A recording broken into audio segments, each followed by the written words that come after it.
After 5 years of living rent-free in Arthur's home, his daughter and manipulative son-in-law won a $75 million lottery jackpot.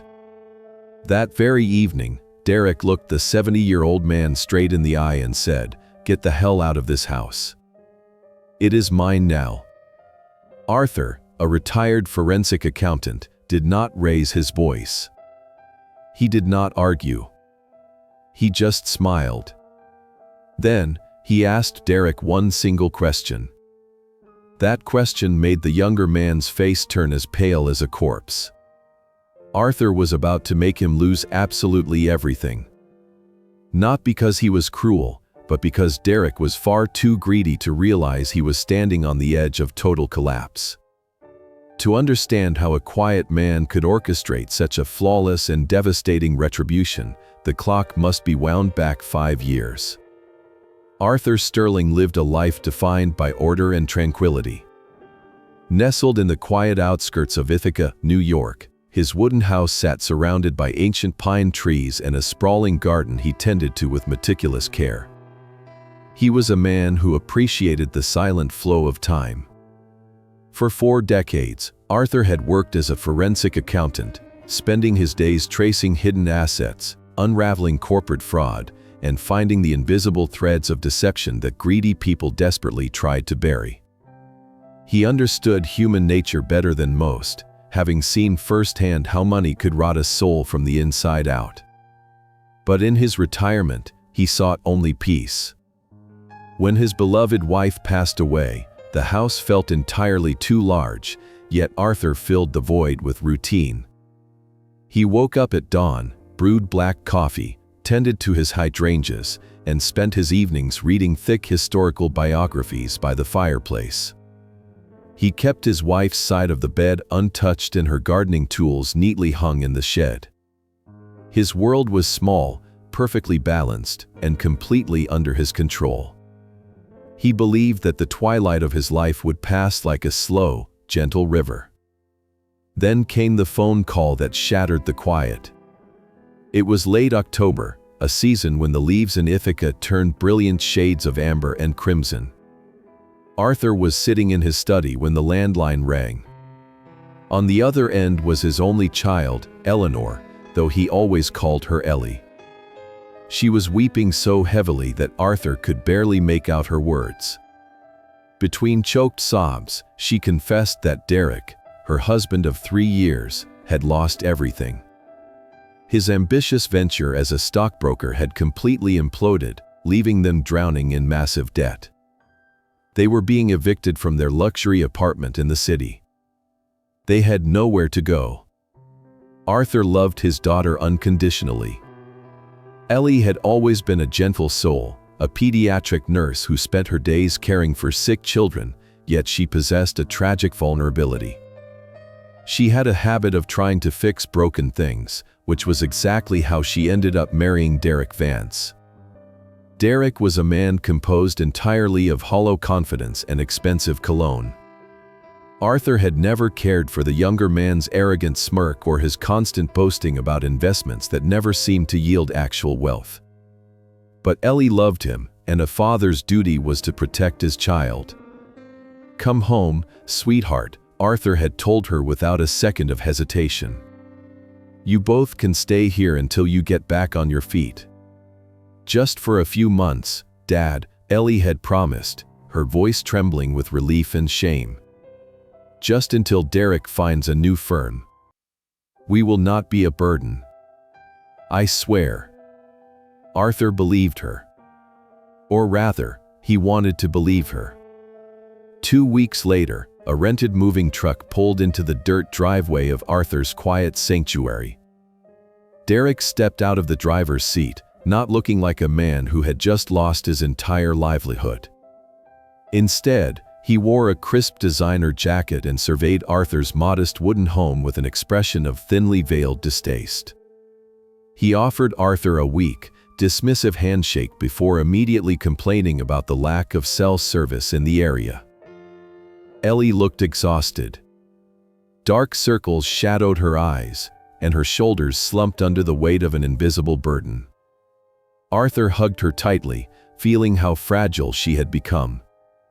He helped them carry their boxes into the spare bedroom on the ground floor, ignoring the way Derek barely lifted a finger, citing a sudden ache in his back.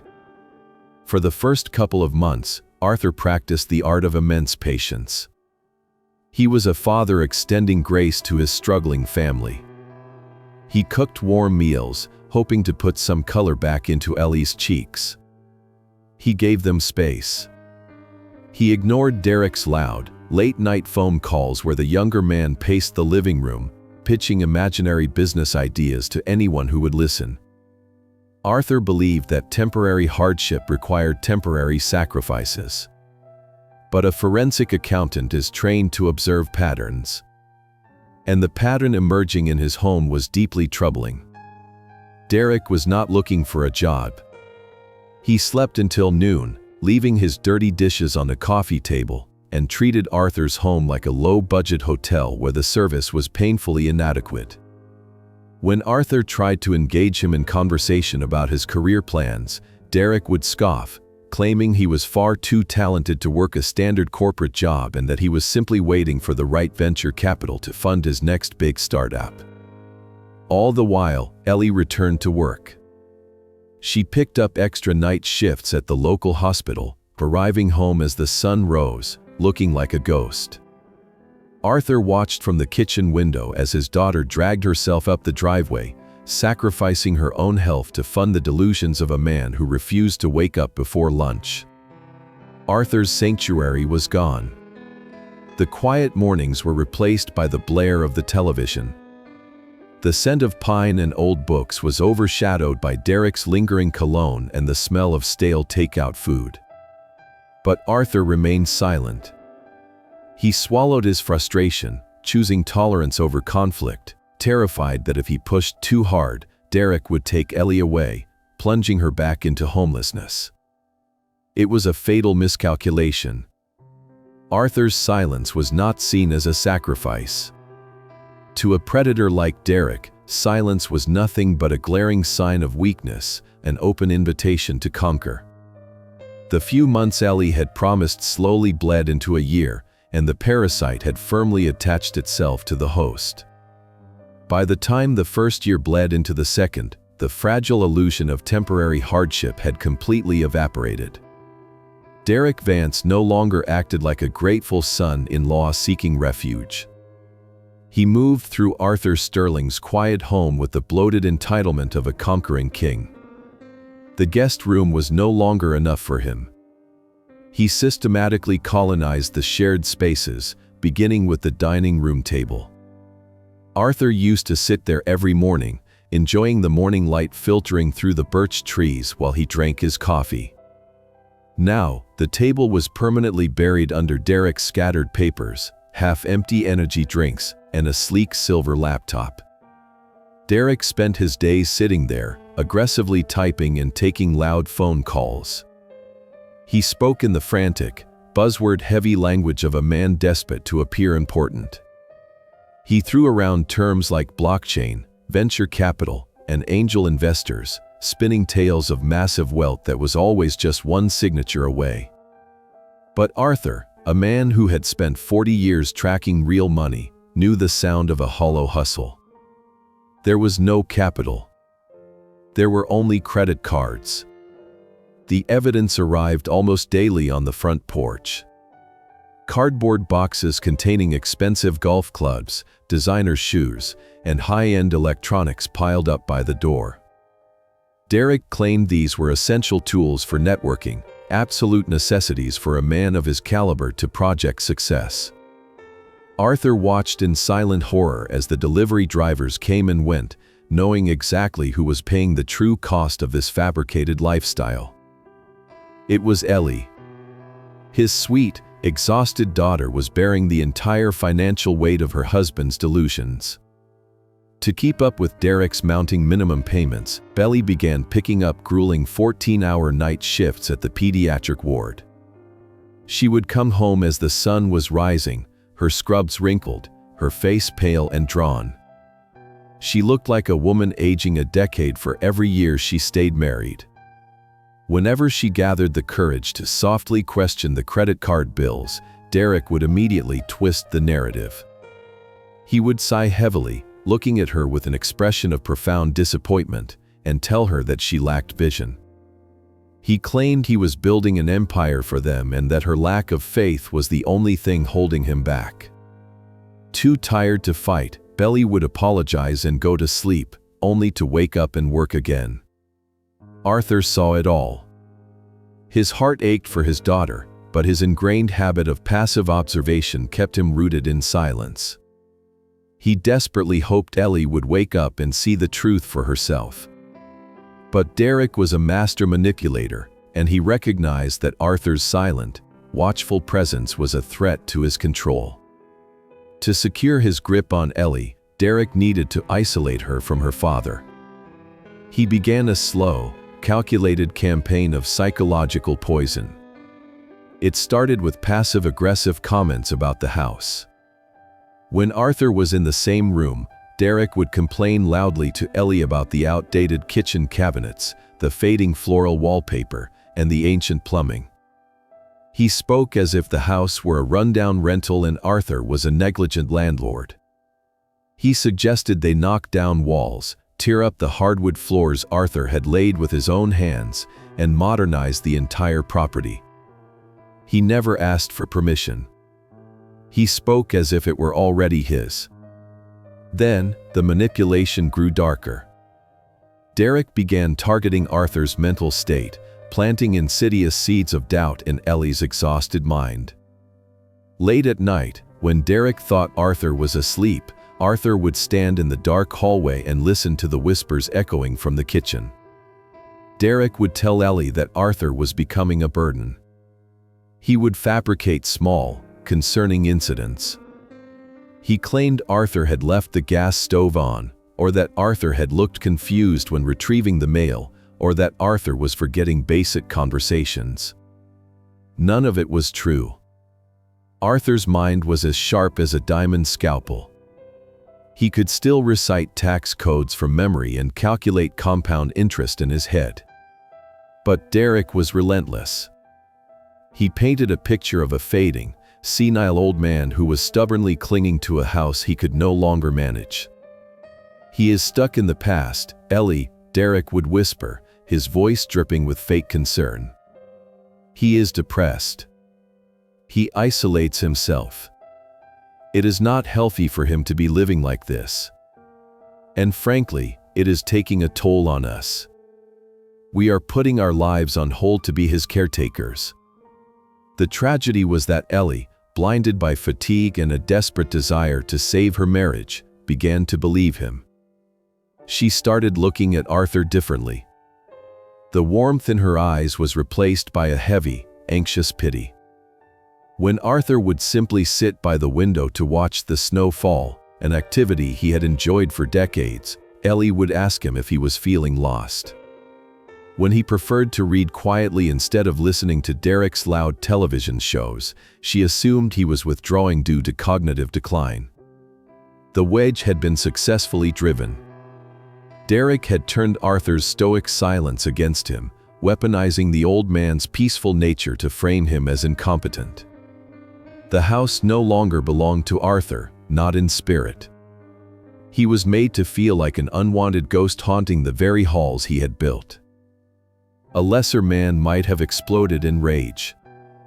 A lesser man might have thrown Derek out into the cold and demanded his daughter choose between them. But Arthur Sterling was a forensic accountant. He did not react to provocations.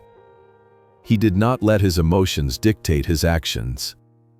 He simply retreated further into the background, moving quietly up to his small study on the second floor.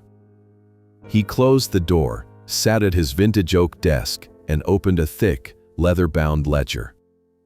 If Derek wanted to play a game of calculated destruction, he had chosen the absolute worst opponent. Arthur began to write. He documented the dates, the lies, the fabricated stories, and the exact amounts printed on the discarded receipts Derek carelessly left behind. The quiet father was gone. The investigator had awakened. By the time year 3 bled into year 4, the invisible boundaries of Arthur Sterling's home had been entirely obliterated. Derek Vance no longer bothered with the pretense of being a guest. He acted as the sole proprietor of the estate. The true violation occurred on a damp Tuesday in late November. Arthur had returned from his routine morning walk to find the living room completely unrecognizable. Arthur stood in the center of the altered room, feeling the phantom presence of his late wife slipping away from the walls. The house had always smelled of her lavender soap and baking spices. Now, it reeked of Derek's sharp cologne and artificial air fresheners. The floral armchairs his wife had carefully reupholstered were gone. The antique mahogany bookshelf, once filled with her beloved poetry collections, had been replaced by a cold minimalist entertainment center. But the most devastating blow was the fireplace mantel. The silver-framed photographs of Arthur and his wife, capturing 4 decades of shared smiles and quiet devotion, had been swept away. In their place stood stark geometric sculptures that Derek claimed brought a modern energy to the suffocating space. When Arthur quietly asked where the photographs were, Derek did not even look up from his phone. He waved a dismissive hand, stating he had boxed up the old clutter and shoved it in the garage to air out the room. Ellie stood in the kitchen doorway, her eyes downcast. She looked like a hollowed-out shell of the vibrant woman she used to be. Her skin was ashen, and her shoulders carried the permanent slump of a captive. When Arthur looked at her, hoping for a sliver of intervention, she merely hugged her elbows and whispered that Derek thought it was time to update the aesthetic. She recited the words mechanically, like a hostage reading from a script. Arthur did not raise his voice. He did not demand his wife's memories be restored to their rightful place. He simply nodded, turned on his heel, and walked out to the damp garage. He located the cardboard boxes, carefully wiping the dust from the glass of the silver frames. He carried his history up the narrow wooden stairs to his attic study, the only sanctuary he had left. The attic study became Arthur's command center. Downstairs, Derek ruled with loud voices and fake confidence. Upstairs, Arthur ruled with silence and ink. Arthur was a retired forensic accountant. For 40 years, he had dismantled corporate empires and sent arrogant men to prison not with shouting matches, but with paper trails. He knew that every lie left a receipt, and every manipulator eventually made a fatal mathematical error. Arthur opened the bottom drawer of his vintage oak desk and pulled out a thick leather-bound ledger. He unfastened his fountain pen. The father who had welcomed his struggling daughter was temporarily suspended. In his place sat the investigator. Arthur began to build a meticulous case file against his own son-in-law. He did not write with anger. Anger was sloppy. Anger left room for mistakes. Arthur wrote with the cold, detached precision of a surgeon. He categorized Derek's behaviors into columns. Financial recklessness in one column. Psychological manipulation in another. He recorded everything. When Derek carelessly left his credit card statements on the kitchen counter, Arthur noted the exorbitant charges for luxury steakhouses and premium golf club memberships. He cross-referenced those dates with the exact nights Ellie was working grueling 14-hour shifts at the hospital just to keep the electricity turned on. Arthur documented the lies Derek told fake investors on the phone, transcribing the fabricated revenue projections he overheard through the floorboards. He logged the exact times and dates of Derek's psychological abuse toward Ellie. He noted the times Derek would isolate her, canceling her plans with her friends by claiming she was too tired. He recorded the insidious way Derek would look at Ellie's worn-out scrubs and suggest she was no longer taking care of herself, completely ignoring that she was working herself into an early grave to fund his delusions.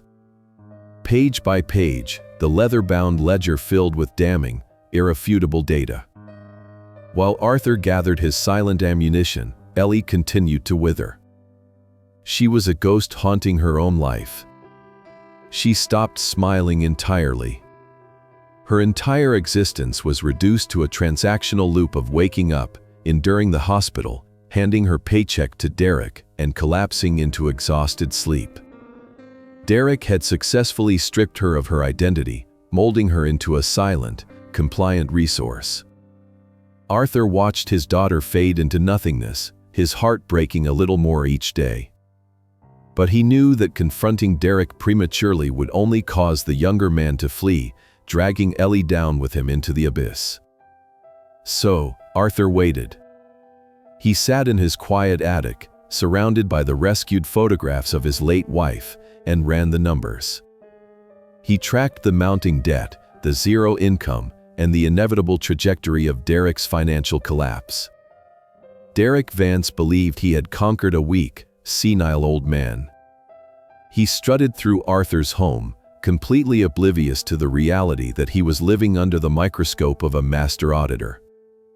Derek was a man building a paper castle on a foundation of gasoline, and Arthur Sterling was simply waiting patiently for the perfect moment to strike the match. The bitter cold of late February had wrapped Ithaca in a thick blanket of ice, turning the world outside Arthur Sterling's window into a frozen, gray wasteland. The weather perfectly mirrored the desolate atmosphere inside his home. The tipping point, the quiet moment of absolute despair that preceded the storm, arrived on a bleak Thursday night just days before the lottery numbers were drawn. Arthur had woken up long past midnight, his throat parched, and quietly made his way down the wooden stairs to fetch a glass of water. The house was submerged in darkness, save for a single, harsh fluorescent light buzzing over the kitchen island. There, sitting on a bar stool with her head buried in her arms, was Ellie. She was not sobbing loudly.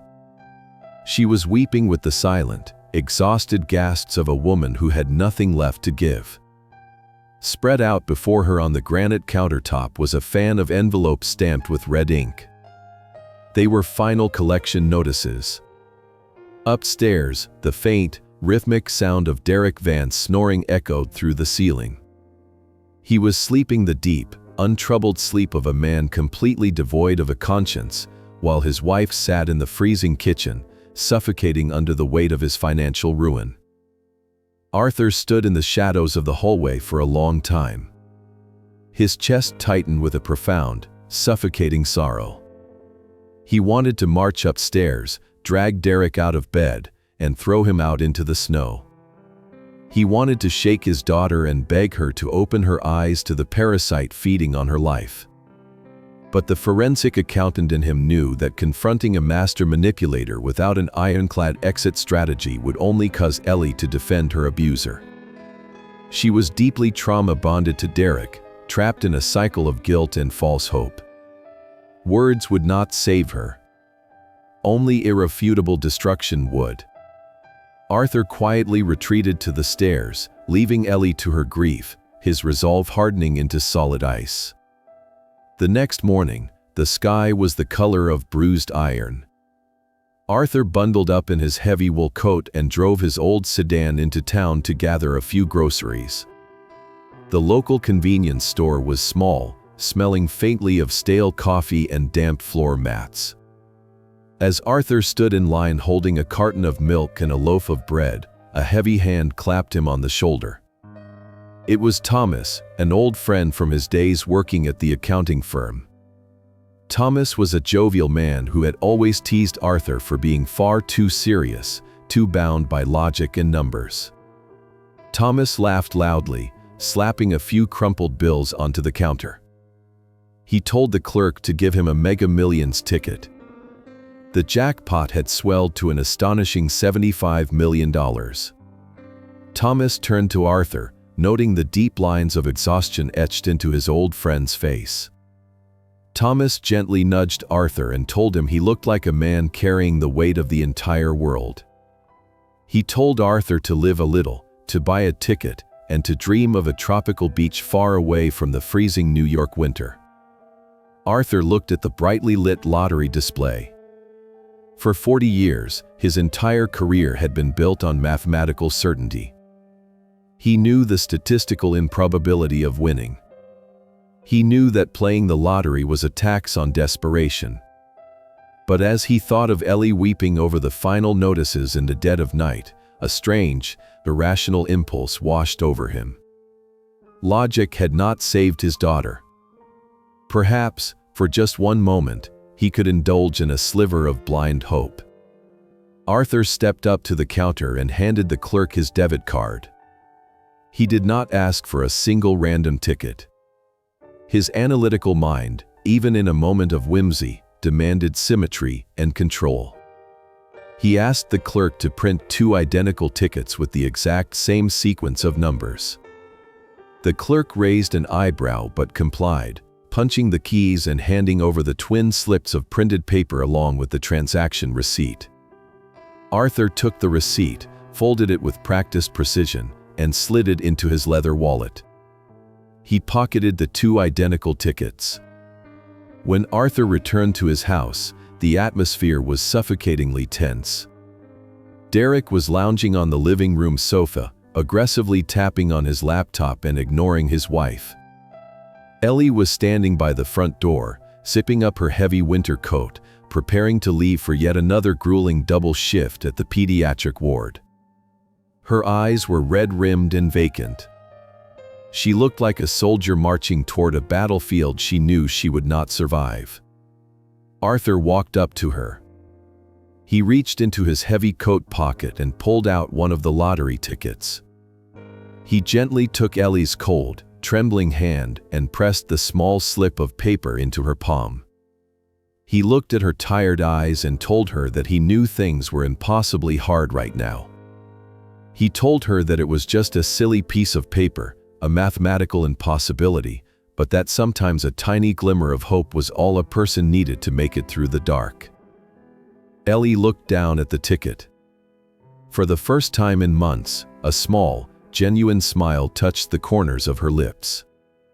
The gesture broke through the thick fog of her depression, reminding her that her father was still there, quietly watching over her. She thanked him softly, her voice thick with emotion, and tucked the ticket safely into the pocket of her scrubs before walking out into the freezing wind. Arthur watched her drive away. Then, he turned and walked past the living room, completely ignoring Derek, who did not even bother to look up. Arthur climbed the wooden stairs to his attic sanctuary. The air up there was still and quiet. He sat at his vintage oak desk and opened the heavy, leather-bound ledger where he had been meticulously documenting Derek's financial crimes. Arthur took the second, identical lottery ticket from his pocket. He stared at the sequence of numbers for a long moment. Then, he placed the ticket flat against the heavy paper, right between the pages detailing Derek's fraudulent credit card applications and exorbitant luxury purchases. He closed the heavy cover of the ledger. It was merely a symbol, a quiet wish for a miracle locked away in a book of sins. He did not expect the numbers to mean anything. He was simply waiting for Derek's inevitable collapse. He had no idea that in just 3 days, those printed numbers would detonate a bomb that would burn the illusion of Derek Vance to the ground. 3 days passed in their usual grueling rhythm. It was a Tuesday evening when the delusion of Derek Vance reached its absolute zenith. Ellie had just returned from a brutal shift, her scrubs stained and her spirit frayed. She was standing by the kitchen counter, mechanically eating a piece of cold toast, when the local news broadcast transitioned to the Mega Millions drawing. She reached into her pocket, her fingers brushing against the crumpled slip of paper her father had given her. She pulled it out, her eyes flickering between the television screen and the printed numbers. One by one, the numbers aligned. The toast slipped from her hand, hitting the floor with a soft thud. A breathless gasp escaped her lips. $75 million. The sequence was a perfect match. Her sharp intake of breath drew Derek from the living room. He strode in, his face contorted in his usual mask of irritation, ready to complain about the noise. But when he saw Ellie trembling, staring wide-eyed at the ticket and the television, his gaze snapped to the screen. He snatched the small piece of paper from her shaking hands. He read the numbers. He looked at the television. He read the numbers again. The transformation was instantaneous and terrifying. Derek did not embrace his exhausted wife. He did not shed a tear of relief that their crushing debt was finally over. A primal, feral greed ignited in his eyes. He let out a deafening roar of triumph, pacing the kitchen floor like a caged predator that had just been handed the keys to the slaughterhouse. He began shouting frantically about the empire he was going to build, the luxury cars he would buy, and the venture capital firm he would finally launch. In a matter of seconds, he had claimed the $75 million entirely as his own. He did not mention Arthur. He barely looked at Ellie. The money was his validation, his divine right. Arthur had heard the commotion from his attic study and slowly descended the wooden stairs. He stood in the hallway, observing the chaotic scene. Derek spotted the older man.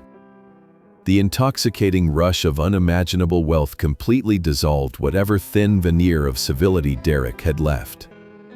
He felt invincible. He felt like a god. And gods did not share their castles with ghosts. That very evening, the power dynamic in the house shifted violently. Derek walked up to Arthur. He did not have the decency to lower his voice. He looked the 70-year-old man straight in the eye, his face flushed with manic arrogance, and delivered the killing blow. "Get the hell out of this house," Derek said, his voice dripping with absolute contempt. "It is mine now." Ellie froze in the background, the color draining from her face. She opened her mouth to speak, to defend her father who had taken them in, but the years of psychological conditioning paralyzed her vocal cords. She was terrified of the wild, unhinged look in her husband's eyes. Arthur Sterling, the retired forensic accountant, did not raise his voice. He did not argue. He did not demand gratitude or remind Derek of the rent-free years they had lived under his roof. He looked at the man who had slowly destroyed his daughter, looked at the sheer, unadulterated greed radiating from his pores, and he just smiled. It was a cold, clinical smile. Then, he asked Derek one single question. "Are you absolutely certain you want to declare a legal war over financial assets against a man who has spent 40 years hunting down arrogant frauds through their paper trails?" The words were spoken softly, but they cut through the room like a diamond blade. For a fraction of a second, the manic triumph vanished from Derek's face. That single question made the younger man's face turn as pale as a corpse. In Arthur's terrifyingly calm eyes, Derek saw a flash of something he had never anticipated. He saw a predator far older and far more dangerous than himself. But a narcissist cornered by the truth will always double down on destruction. The blood rushed back to Derek's face, turning his pale shock into burning, violent rage. He stepped closer, invading Arthur's personal space, his breath smelling of stale coffee and desperation. Derek jabbed a finger at Arthur's chest. He told the old man that he was nothing but a senile, forgotten relic. He roared that with $75 million, he could buy the most ruthless lawyers in the state of New York. He threatened to drag Arthur into a courtroom and have him officially declared mentally incompetent.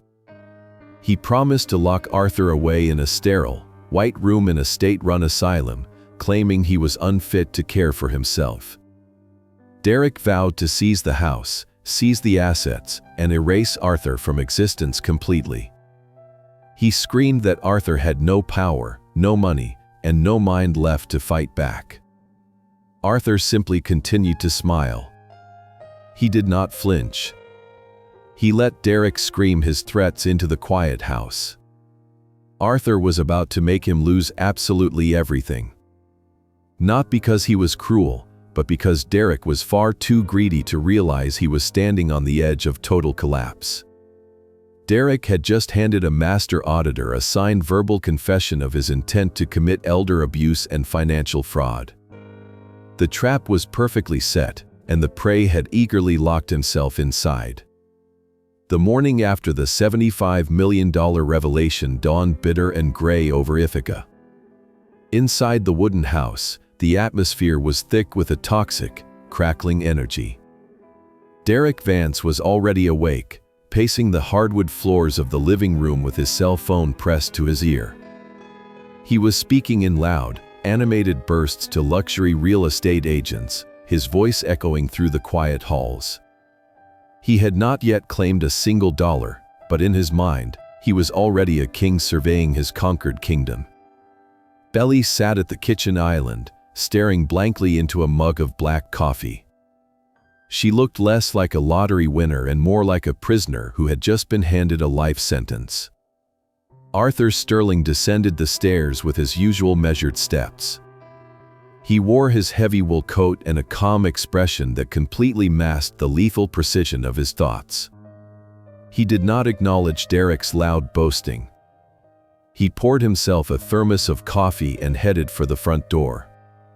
Derek paused his phone call, flashing a predatory grin. He taunted the old man, telling him to use his morning walk to find a suitable nursing home because the eviction papers would be drafted by noon. Arthur did not reply. He stepped out into the freezing wind, his mind already executing a flawless operational strategy. The forensic accountant had officially clocked in. His first destination was the local convenience store. The bell above the door chimed as Arthur stepped inside. The clerk from a few days ago was behind the register. Arthur approached the counter, his demeanor entirely professional. He pulled his leather wallet from his pocket and extracted the original printed receipt. It clearly displayed the date, the time, the location, and the purchase of 2 identical Mega Millions tickets paid for by Arthur's personal debit card. He quietly asked the store manager to secure the security camera footage from that specific 10-minute window. He explained it was a matter of utmost legal importance. The manager, sensing the gravity in the older man's voice, complied immediately, burning a copy of the video files onto a portable flash drive. The first pillar of Arthur's ironclad case was now set in stone. While Arthur was securing his digital and physical evidence, a far more sinister operation was unfolding back at the wooden house. Derek saw Arthur's old sedan pull out of the driveway. The coast was clear. The intoxicating greed pulsing through Derek's veins demanded immediate action. The lottery payout would take weeks to process through the state commission, but Derek wanted absolute control right that very second. He wanted the house. He wanted Arthur's retirement savings. He wanted the profound satisfaction of legally erasing the old man from the earth. Derek crept up the narrow wooden stairs and pushed open the door to Arthur's attic study. It was a blatant violation of the last remaining sanctuary in the house. He began to systematically rifle through the vintage oak desk, yanking open drawers and tossing neat stacks of paperwork onto the floor. He was searching for leverage. He did not find the thick leather ledger containing his documented sins, as Arthur had cleverly secured it behind a loose floorboard. However, Derek did find a pristine file containing Arthur's bank statements, investment portfolios, and the original deed to the property. Looking at the numbers on the bank statements, Derek's mouth watered. There were hundreds of thousands of dollars sitting in Arthur's retirement accounts. To a man drowning in credit card debt, it was a treasure chest waiting to be plundered. Derek's arrogance blinded him to all reason and legal consequence. He sat in Arthur's leather chair, powered on the desktop computer, and quickly downloaded a standardized New York State power of attorney form. He printed the document. His hands were shaking, not from fear, but from a wicked, unadulterated excitement.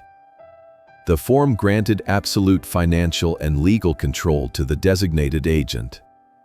Derek filled in his own name. Then, he pulled out a stack of Arthur's canceled checks from the desk drawer. He found a black ink pen. For the next hour, the parasite practiced his host's signature. He traced the loops and sharp angles of Arthur Sterling's handwriting over and over again on a piece of scrap paper. He convinced himself that the old man was too weak, too passive, and too senile to ever notice or fight back. When Derek felt confident enough, he pressed the pen to the official legal document and forged Arthur's signature on the dotted line. It was a fatal, irreversible mistake. In his frantic rush to steal everything, Derek had crossed the threshold from a lazy, manipulative squatter into a fully documented felon. He folded the forged power of attorney, planning to submit it to the local bank branch the very next morning to freeze Arthur's accounts and initiate the hostile takeover of the estate. An hour later, Arthur returned home. The house was quiet. Derek was back downstairs, lounging on the sofa, radiating a smug, secretive satisfaction. Arthur did not say a word. He walked past his son-in-law and climbed the stairs to the attic. As soon as Arthur stepped into his study, his trained eyes caught the discrepancies. The chair was pushed in at a slightly different angle. A stack of files was misaligned by a fraction of an inch. A single, distinct drop of black ink stained the edge of a blank notepad. Arthur slowly walked over to the desk. He did not panic. He did not feel violated. He felt the cold, thrilling vindication of a hunter watching his prey step directly onto the trigger plate of a steel trap. Derek Vance had taken the bait. The $75 million was no longer just a lottery prize.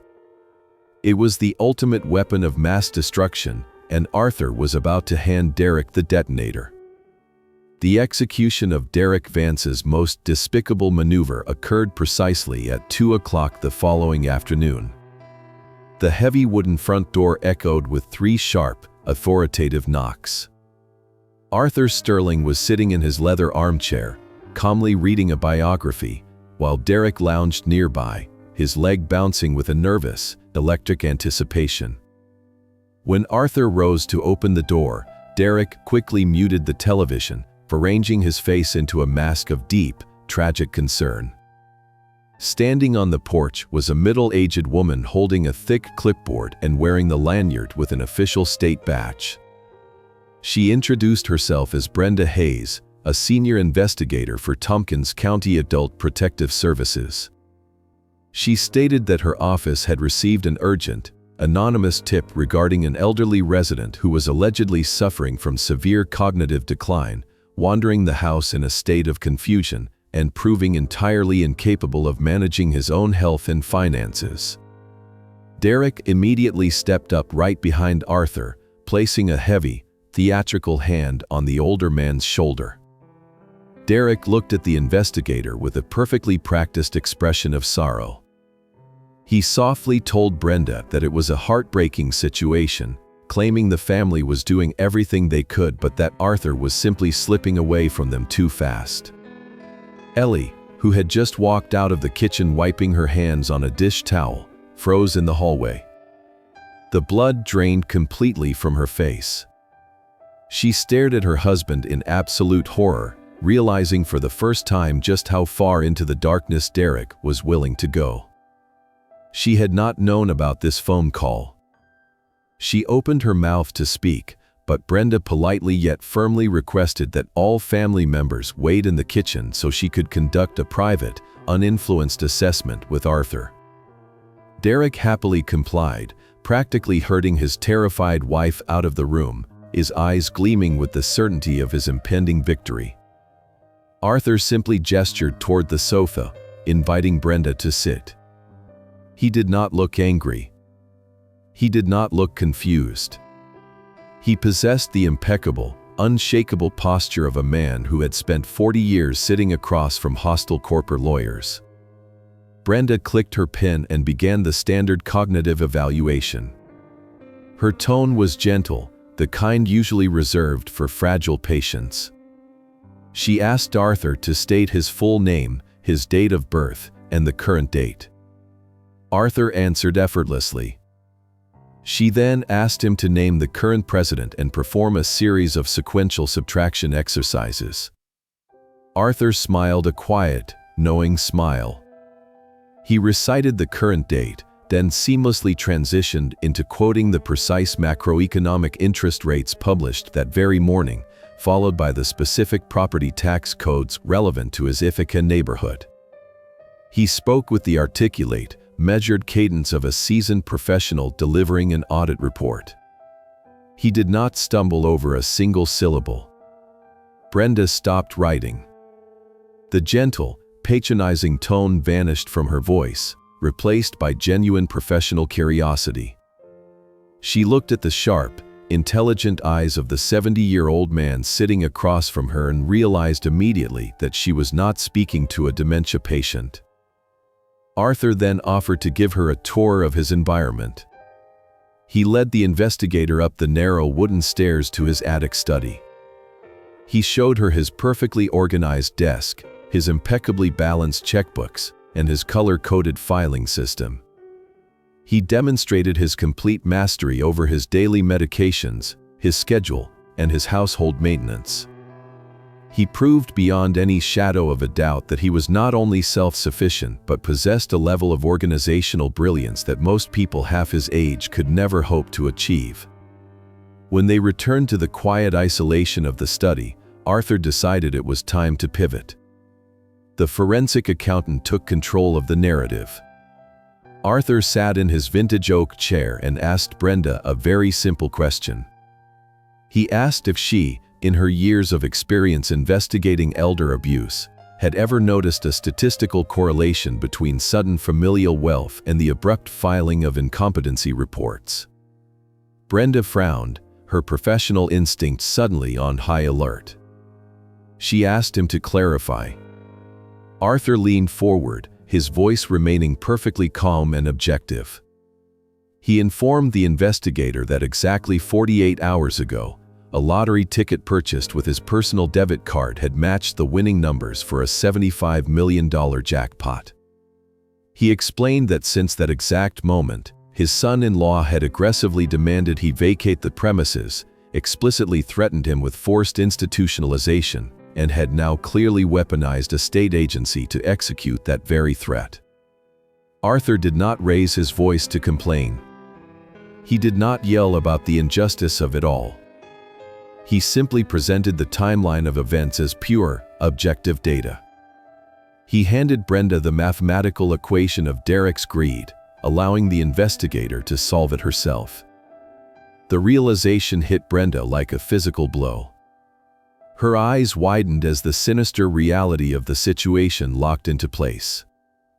She had seen financial abuse before, but rarely had she encountered a perpetrator so brazen and a victim so terrifyingly composed.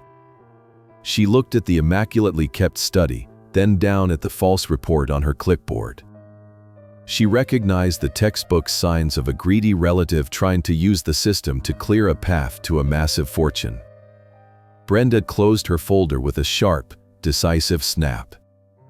She looked Arthur straight in the eye and assured him that he had passed the assessment with perfect clarity.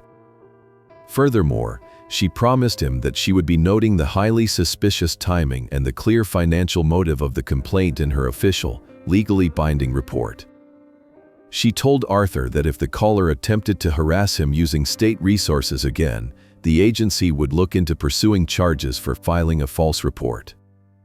When Arthur and Brenda finally descended the stairs, Derek was waiting near the kitchen door, his arms crossed over his chest, expecting to see Arthur being prepared for medical transport. He was already rehearsing his fake tears.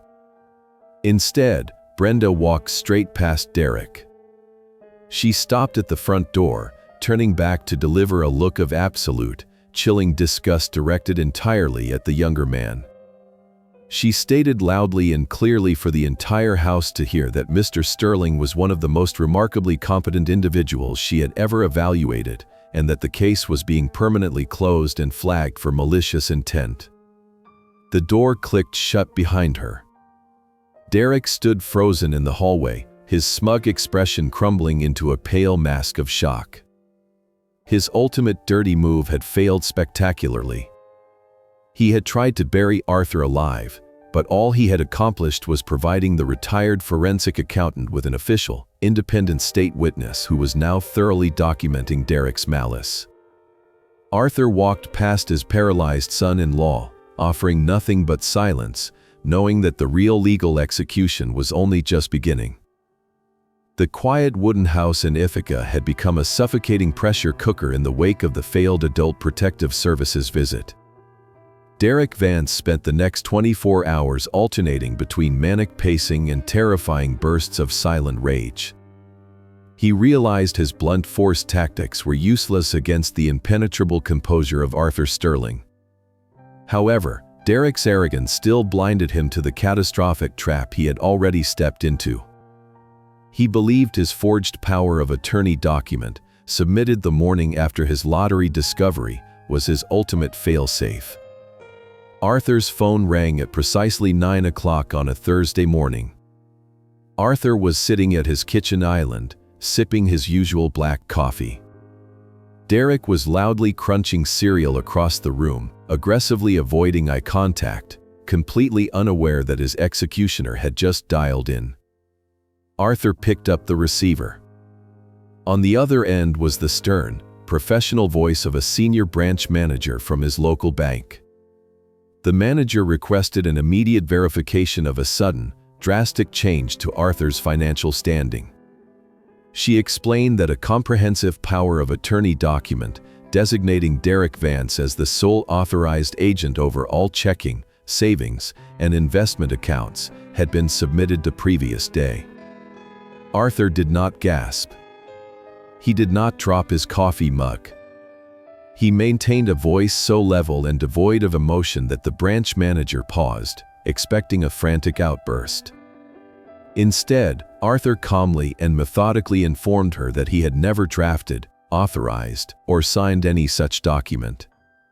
He instructed the manager to immediately freeze all outbound transfers, flag the submission as a fraudulent forgery, and securely email him a high-resolution digital scan of the paperwork.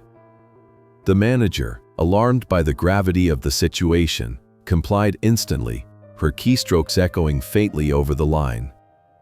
Arthur hung up the phone. He took a slow, deliberate sip of his coffee. He looked across the kitchen at Derek, who was completely engrossed in scrolling through luxury car listings on his phone. The parasite was mentally spending millions of dollars he did not possess, completely oblivious to the felony charges currently hurtling toward him. The digital scan arrived in Arthur's secure email inbox less than 5 minutes later. Arthur retreated to his attic study, printed the document, and laid it flat on his vintage oak desk. He pulled a magnifying glass from his top drawer and examined the signature at the bottom of the page. It was a clumsy imitation. Derek had attempted to mimic the sharp angles of Arthur's handwriting, but the pressure of the pen strokes was entirely wrong, and the loops of the letters betrayed a nervous, frantic haste. To a trained forensic accountant who had spent decades analyzing fraudulent corporate signatures, it was the sloppy work of a desperate amateur. Arthur opened his heavy, leather-bound ledger. He did not write a new entry.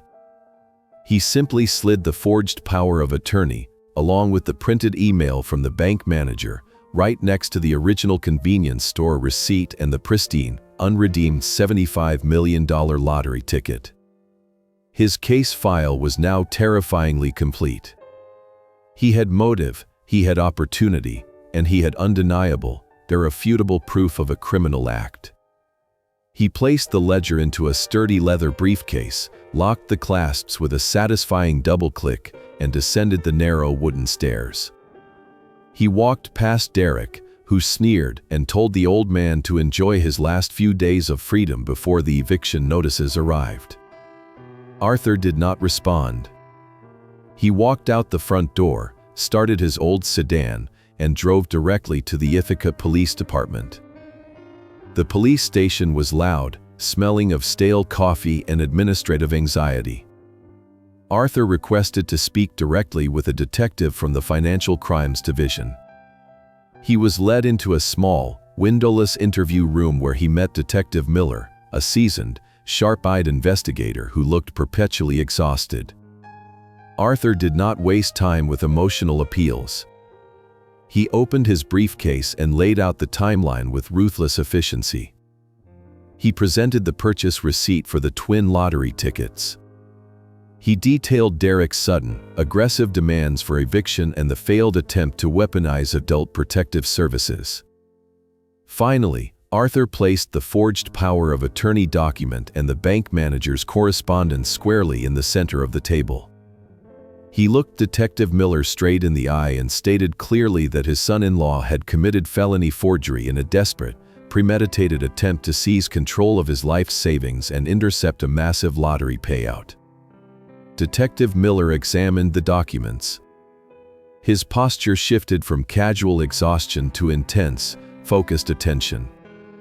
He recognized the meticulous organization of a professional investigator. Miller assured Arthur that this was not a simple family dispute, this was a highly documented, actionable felony. He officially opened a criminal case file, assigned it a specific tracking number, and told Arthur that they would be pulling the bank's security footage immediately. Arthur folded the police report into his breast pocket. His next, and final, stop was a sleek, glass-fronted office building downtown. He had a scheduled appointment with Evelyn Vance, no relation to Derek, one of the most ruthless and expensive litigation attorneys in upstate New York. Evelyn was a predator in a tailored suit, known for dismantling opposing counsel with terrifying precision. Arthur sat across from her massive mahogany desk and opened his ledger one last time. He walked her through the entire narrative, presenting the evidence with the clinical detachment of a surgeon preparing for an amputation. Evelyn listened in total silence. When Arthur finished, she leaned back in her chair, a slow, predatory smile spreading across her face. She looked at the lottery ticket, the police report, and the forged document. She did not see a vulnerable elderly man. She saw a tactical genius who had just handed her a loaded weapon. She told Arthur that the case was a masterpiece. She assured him that Derek's claim to the money was entirely voided by his criminal actions and the lack of any legal transfer of the gift.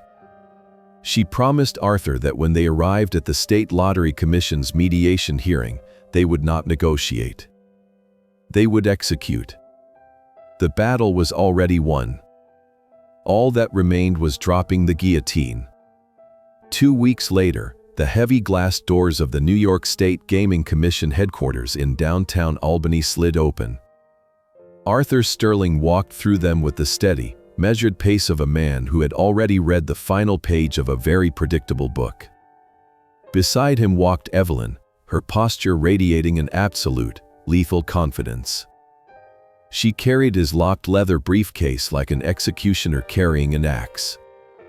The mediation was set to take place in a sterile, windowless conference room on the 10th floor. When Arthur and Evelyn entered, the opposition was already seated. Derek Vance was practically vibrating with arrogance.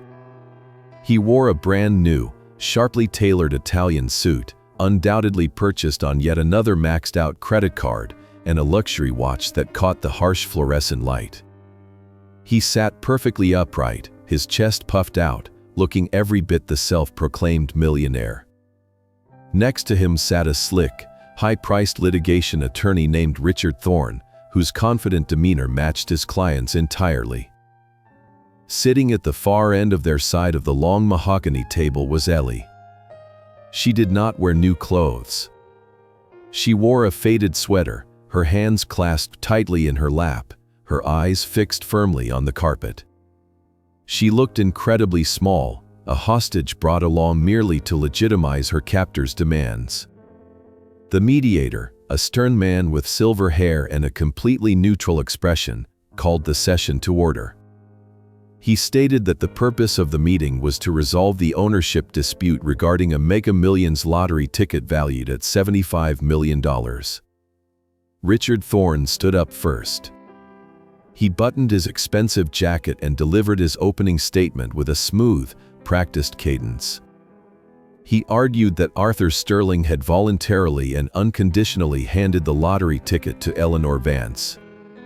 Thorne cited specific state property laws, declaring that a verbal gift without written conditions constituted a total transfer of ownership. Therefore, he concluded, the ticket and the resulting $75 million belonged exclusively to Eleanor, and by extension of their marital assets, to Derek. Thorne finished his speech by demanding that Arthur drop his frivolous dispute, stop wasting the commission's time, and allow the rightful owners to claim their life-changing prize. Derek leaned back in his leather chair.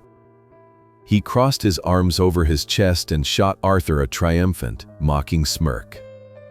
It was the look of a parasite that firmly believed it had finally killed the host. Arthur did not react. He simply turned his head slightly toward Evelyn. Evelyn did not stand up immediately. She let the silence stretch across the room, a classic interrogation tactic designed to let the opponent's adrenaline curdle into anxiety. Then, she slowly stood up, unclasped the brass locks of the leather briefcase, and began to lay out the forensic accountant's masterpiece. She did not raise her voice. She spoke with the cold, mechanical precision of a ticking bomb. First, Evelyn pulled out a plastic evidence sleeve. She slid the time-stamped convenience store receipt and Arthur's corresponding bank statement across the polished wood toward the mediator. She noted for the record that Arthur Sterling had purchased 2 identical tickets in a single, documented transaction using his personal funds. He was the sole financial origin of the asset. Then, she reached into the briefcase again. Evelyn placed the second, unredeemed $75 million ticket directly onto the center of the table. A collective gasp sucked the air out of the room. The mediator leaned forward, his eyes widening behind his glasses. Derek's triumphant smirk instantly collapsed. Richard Thorne froze, his brow furrowing as his legal strategy hit a massive, unexpected wall. Evelyn calmly explained that handing a daughter one copy of a duplicated number sequence did not constitute an absolute transfer of the prize, especially when the original purchaser retained the matching twin. But the trap was only half sprung. Evelyn was not there to debate the nuances of a gift. She was there to deliver the kill shot. Evelyn stated that the dispute over the physical ticket was secondary to the severe criminal actions of the claimant. She pulled out the thickest file from the briefcase. She slid the forged power of attorney document, the sworn email from the bank manager, and the official Ithaca Police Department criminal report directly in front of Richard Thorne. Evelyn looked directly at Derek's lawyer and spoke with crystal clarity. She informed the room that Derek Vance was currently the primary suspect in an active felony investigation for forgery and attempted financial fraud. She detailed how Derek had attempted to steal Arthur Sterling's entire estate, including his life savings and the house, mere hours after discovering the winning lottery numbers. She turned to the mediator and firmly declared that any legal claim Derek had to the money was entirely voided by his premeditated, documented attempt to defraud the original purchaser. Richard Thorne picked up the police report. His eyes scanned the case number, the assigned detective's name, and the attached copy of the forged signature. The color drained completely from the slick lawyer's face, leaving him looking sickly and gray. He was a professional who valued his law license and his freedom above all else. In a matter of seconds, he realized his arrogant client had lied to him, hidden crucial facts, and successfully dragged him into the middle of a major felony fraud scheme. Thorne did not attempt a rebuttal. He did not try to defend Derek. He stood up so abruptly that his chair scraped loudly against the floor. He snapped his briefcase shut with a violent click. Thorne announced to the mediator, his voice tight with barely suppressed fury, that he had been willfully misled by his client regarding the material facts of the case. He formally withdrew his legal representation of Derek Vance, effective immediately. He turned to Derek, offering no sympathy, and sharply advised him to seek a criminal defense attorney before walking out of the conference room without a single backward glance. The heavy door clicked shut, sealing Derek's doom. Derek was left sitting completely alone on his side of the table, his mouth opening and closing in silent panic. The tailored Italian suit suddenly looked like a poorly fitted costume. He looked frantically at the mediator, then at the undeniable stack of criminal evidence sitting in front of him. His paper castle, built on lies, manipulation, and boundless greed, was collapsing in real time, crushed under the absolute, silent weight of a forensic accountant's ledger. The heavy mahogany door clicked shut behind the retreating lawyer, leaving a suffocating vacuum in the windowless conference room. Richard Thorne had fled, taking with him the last shred of Derek Vance's fabricated legitimacy. The silence that followed was absolute and deafening. Derek sat frozen in his tailored Italian suit, his eyes darting frantically between the closed door, the mediator, and the stack of damning evidence Evelyn had meticulously laid out on the polished wood. The mediator adjusted his silver-framed glasses. He looked at the forged power of attorney, then cast a chilling, unimpressed glare at the younger man sitting alone. He asked Derek if he had anything to say regarding the felony allegations presented before the commission. Derek opened his mouth, but the arrogant, booming voice he used to command Arthur's house had vanished. What came out was a pathetic, high-pitched stammer. He desperately tried to spin the narrative, his hands shaking as he gestured toward the documents. He claimed it was all a terrible misunderstanding. He babbled that he was only trying to help organize the estate, that Arthur was elderly and confused, and that taking proactive legal measures was the responsible thing to do for the family's future. Evelyn did not even bother to look at him. She simply tapped her manicured fingernail against the official police report, allowing the hard facts to drown out his pathetic lies. At the far end of the table, a profound physical shift was occurring. Eleanor Vance had sat in silent, obedient terror for 5 years, functioning as nothing more than a hollow vessel for her husband's demands. But as she listened to Derek stammer his weak excuses, her gaze slowly lifted from the carpet. She reached out with trembling fingers and pulled the plastic evidence sleeve toward her. She stared down at the forged signature on the power of attorney document. The cognitive dissonance that had kept her trapped in a nightmare finally shattered. She looked at the clumsy, frantic ink strokes mimicking her father's elegant handwriting. In that single drop of ink, Belly saw the absolute truth. She saw the 14-hour night shifts she had endured in a pediatric ward. She saw the crushing credit card debt she had taken on to fund Derek's designer suits and luxury golf clubs. She saw the agonizing months she had spent believing her beloved father was losing his mind, simply because the man sleeping next to her had systematically poisoned her reality. Derek was not a misunderstood genius waiting for his big break. He was a vicious, calculating parasite who had planned to steal the very roof over her father's head and lock the old man away in an asylum. Derek felt the energy shift in the room. He realized the mediator was not buying his excuses and that the legal battle was already lost. His survival instinct kicked in, defaulting to the one tactic that had always worked. He needed to reassert control over his victim. He turned to his wife, his face twisting into a mask of desperate authority. He barked her name, commanding her to get up immediately. He declared that the mediation was a setup, a rigged game orchestrated by a bitter old man, and that they were leaving right that second to find real legal representation. He expected Ellie to stand up, lower her eyes, and follow him out the door like an obedient dog. Ellie did not move. She kept her hands planted firmly on the polished mahogany table. She raised her head, and for the first time in half a decade, she looked Derek straight in the eye without a trace of fear. The exhaustion that usually clouded her vision was burned away by a sudden, blinding clarity.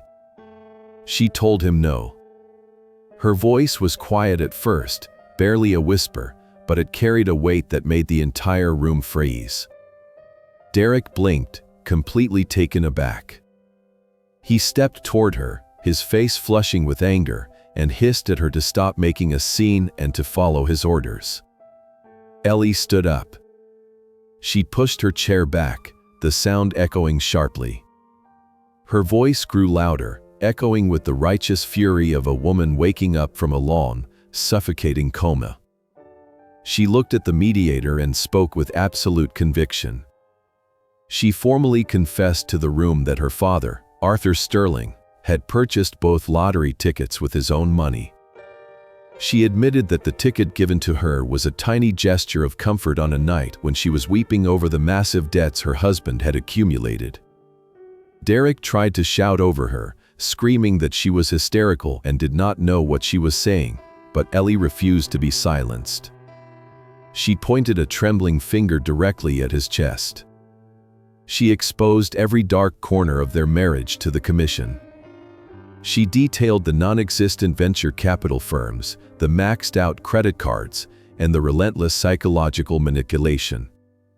She told the mediator how Derek had deliberately isolated her from her father, planting vicious lies about Arthur's mental competence just so he could eventually seize the property. She looked at the forged signature on the table and cried out that she had worked herself into the ground to keep them off the streets, and in return, her husband had tried to destroy the only person who had unconditionally taken them in. The manipulator had finally lost his puppet. The absolute public humiliation of being exposed by the very woman he had oppressed snapped the last fragile thread of Derek's sanity. His face turned a violent shade of purple. Stripped of his lawyer, stripped of his fake wealth, and now stripped of his compliant victim, his narcissistic rage exploded. He lunged forward, sweeping his arm across the table, knocking water glasses and folders onto the floor. He screamed vile, unspeakable obscenities at Ellie, calling her a useless burden. He turned his venom on Arthur, roaring that the old man deserved to die alone in his pathetic wooden house. Arthur did not flinch. He sat perfectly still, his cold, calculating eyes watching the total meltdown of a fraud. The mediator immediately pressed a concealed button under the edge of his desk.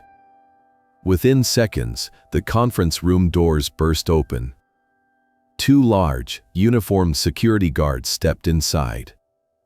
They did not ask politely. They grabbed Derek by both arms, hauling him backward away from the table. Derek kicked and thrashed wildly, his expensive Italian suit tearing at the shoulder seam as he fought against the physical restraint.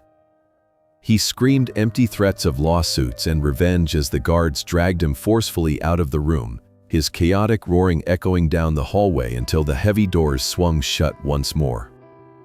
The silence returned, heavier but incredibly pure. The toxic presence had been violently excised from the room. Ellie stood frozen for a moment, her chest heaving as she stared at the empty space where her abuser had just been. Then, the adrenaline completely drained from her body. Her knees buckled, and she collapsed back into her chair, burying her face in her hands. She broke down into deep, chest-shaking sobs. They were tears of profound shame for having been blind for so long, but also tears of incredible, overwhelming relief. Arthur Sterling stood up from his chair. The clinical, detached aura of the forensic accountant melted away, leaving only a father who had fought a silent, brutal war to save his child. He walked slowly to the end of the table and placed a gentle, steadying hand on Ellie's trembling shoulder. He did not say "I told you so." He just stood there, anchoring her as the storm finally passed. The mediator adjusted his files, clearing his throat to break the heavy emotional weight in the room. He looked at Arthur and Evelyn, his expression softening into one of quiet respect. He formally announced that based on the irrefutable financial documentation, the severe criminal actions of the opposing party, and the sworn testimony of Eleanor Vance, he was officially terminating the dispute. He stated for the official record that the Gaming Commission would fully recognize Arthur Sterling as the sole, rightful owner of the $75 million prize. The legal execution was perfectly finished. The aftermath of the mediation room was not marked by a grand celebration but rather by a profound and cleansing exhale. Arthur Sterling and his daughter walked out of the State Gaming Commission building into the crisp Albany air, leaving the wreckage of Derek Vance entirely behind them. The legal gears Arthur had meticulously set into motion were now completely out of his hands and resting firmly with the state prosecutors. The following morning, Arthur drafted a formal eviction notice, granting Derek the legally required 60 days to vacate the Ithaca property. However, Derek did not need 60 days.